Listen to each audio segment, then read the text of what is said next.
30 years ago, I had a young man connected to our outreach who needed a place to stay, and I thought, it's easy, it's Holland.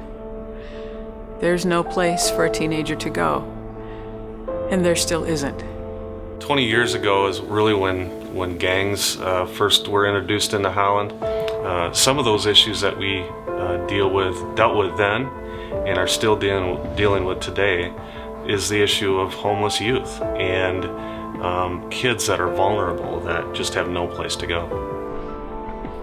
The problem is, in this very affluent community, we have more than 130 individuals age 12 to 17 who don't know where they're going to sleep tonight.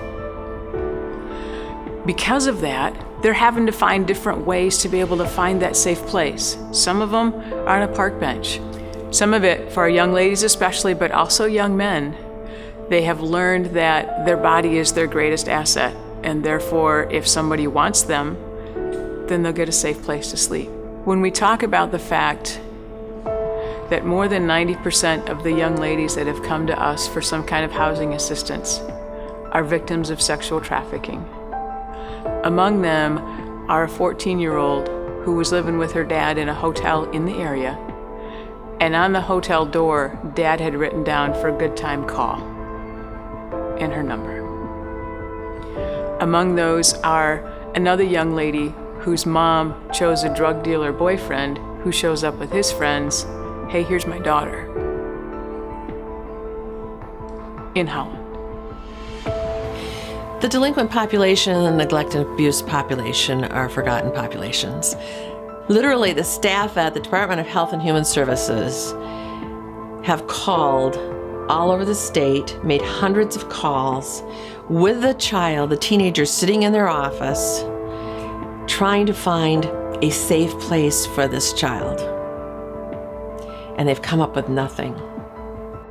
All they need is some love and attention and direction and accountability.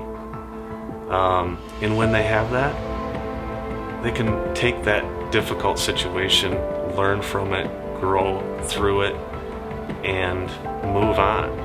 And Barnabas has given not only our kids a gift through that mentor relationship and through programming, but they've also given the community a gift, in my opinion, by connecting the two. Having a shelter in Ottawa County means kids continue to stay part of the community. We have a huge need for a safe place for our kids to go when life totally falls apart. The Barnabas House is going to be a place where they can literally walk in the door and find somebody that will help them figure out what's going on. The fact that we could bring them to a location that's a safe place, that's the best set of circumstances.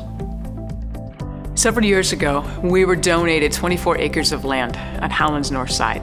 We have raised over $1.8 million to be able to turn a cornfield into a place that's ready for a house to be built. We need another $1.2 million to be able to build the house entirely in cash, not have to have any kind of financing or anything like that, and to be able to actually have that structure there. Once the Barnabas House is built, it gives us options. It gives us options to not criminalize a child's behavior. It gives us options of reuniting families without bringing them into detention or the court system.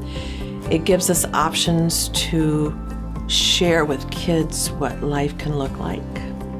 This is what I've seen with Barnabas, is consistency over 20 years.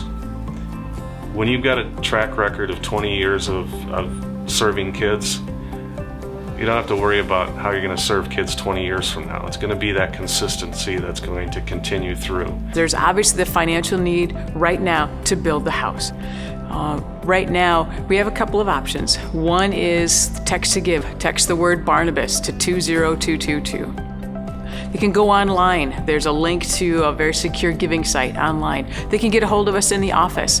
Basically, they can give us a call and become involved in a number of different ways. The famed abolitionist William Wilberforce said, "You may choose to do nothing, but you can never again say that you did not know.